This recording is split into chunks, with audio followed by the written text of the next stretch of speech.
தினம் ஒரு தியானம். உன் தேவனாகிய கர்த்தருக்கு முன்பாக நீ உத்தமனாய் இருக்க கடவாய்.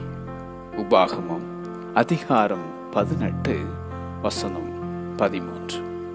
தன் காலத்தில் இருந்தவர்களுக்குள்ளே நீதிமானும் உத்தமனுமாயிருந்தான் அந்த நோவா.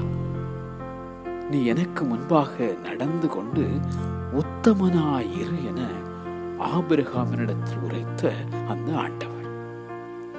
யோபு அவன் உத்தமனும் சன்மார்க்கனும் தேவனுக்கு பயந்து பொல்லாப்புக்கு விலகுகிறவனுமாயிருந்தான்.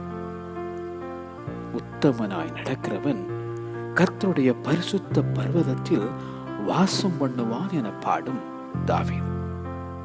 உத்தமனுடைய நீதி அவன் வழியை செம்மைப்படுத்தும். உத்தம மார்க்கத்தார் கர்த்தருக்கு பிரியமானவர்கள்.